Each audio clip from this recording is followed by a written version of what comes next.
Assalamualaikum warahmatullahi wabarakatuh. Nama saya Auliana Rahma Harahap, NIM 1920500104, ruang PGMI 1, mata kuliah pembelajaran tematik MISD, dosen pengampu Ibu Nasran Azizan MPD. Di sini saya ingin menjelaskan tentang teori belajar dalam pembelajaran tematik MISD. 1. Muhammad Shallallahu Alaihi Wasallam. Nabi Muhammad Shallallahu Alaihi Wasallam lahir di Mekah pada tahun 570 Masehi dari seorang ayah yang bernama Abdullah dan seorang ibu yang bernama Aminah.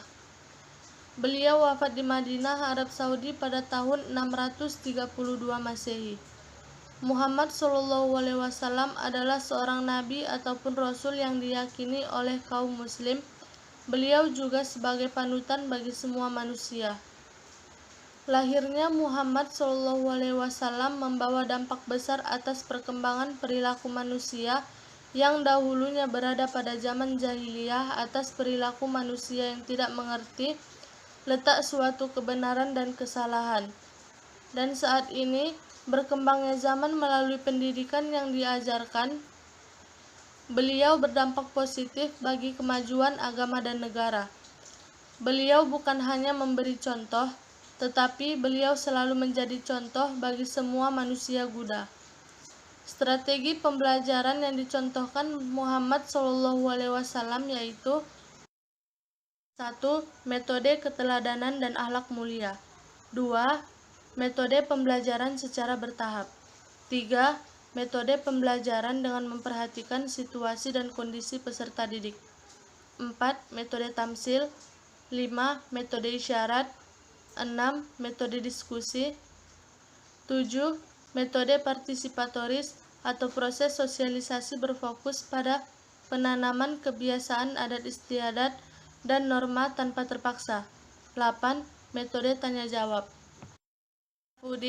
Beberapa metode pembelajaran aktif yang dilakukan Muhammad SAW adalah pembelajaran dengan praktik secara langsung, pembelajaran secara gradual, pembelajaran kondisional, dialog, dan tanya jawab, serta diskusi dan dialektika. 2. Jean Piaget. Adapun tahap-tahap perkembangan anak menurut teori Piaget yaitu A. Tahap sensori motorik. Pada tahap ini perkembangan mental ditandai oleh kemajuan yang pesat dalam kemampuan bayi mengorganisasikan dan mengkoordinasikan sensasi melalui gerakan-gerakan dan tindakan fisik. B. Tahap praoperasional. Usia 2-7 tahun. Pada tahap ini, maka telah mampu menggunakan bahasa dalam mengembangkan konsepnya walaupun masih sangat sederhana. C. Tahap operasional konkret. Usia 7-11 tahun. Pada tahap ini, anak sudah menggunakan pikiran logis dengan upaya memahami lingkungan sekitarnya. Anak tidak terlalu menggantungkan diri dari informasi yang datang dari panca indera. D. Tahap operasional formal. Usia 11 atau 15 tahun.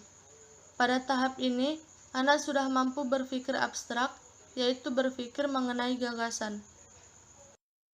3. Burrhus Frederick Skinner. Menurut Skinner, belajar akan berlangsung sangat efektif apabila 1. Informasi yang akan dipelajari maka disajikan secara bertahap. 2. Pembelajar segera diberi umpan balik atau feedback mengenai akurasi pembelajaran mereka. Artinya, setelah belajar, mereka segera diberitahu apakah mereka sudah memahami informasi dengan benar atau tidak. 3. Pembelajar mampu belajar dengan caranya sendiri. Selain itu, Skinner menegaskan bahwa tujuan belajar seharusnya dilakukan dengan cara yang spesifik dahulu sebelum pelajaran dimulai. Cukup sekian yang dapat saya sampaikan. Assalamualaikum warahmatullahi wabarakatuh.